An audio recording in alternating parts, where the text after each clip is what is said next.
অনেকদিন পর খোলা আকাশে পার্কে এসে বসে অনেকটা খুশি খুশি লাগছে। শালা এতদিন তো ভয়ে ভয়ে ছিলাম, আমেরিকার ভয়ে কিছু বলতেও পারিনি। এখন যাক শাস্তিতে একটা নিঃশ্বাস নিতে পারছি। এই যে কাকু, তুমি যে পার্কে এসেছো, কার পারমিশন নিয়ে এসেছো?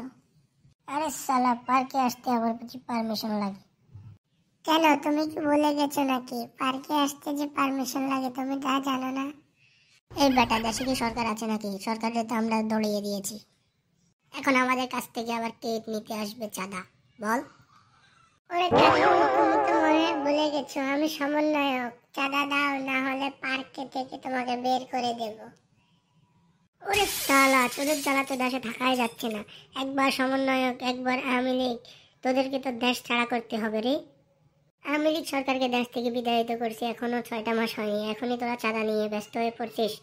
শালা দাঁড়া, তোদের আজকে খবর আছে। তোদের এক একটা সমন্বয়ককে ধরে ধরে আমি কিমা বানিয়ে খাবো।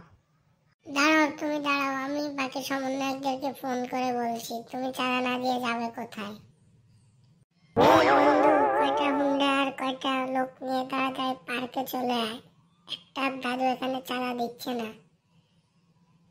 দাঁড়া সমন্বয়কের বাচ্চা, তোকে আজকে আমি মেরেই ফেলবো, দাঁড়া।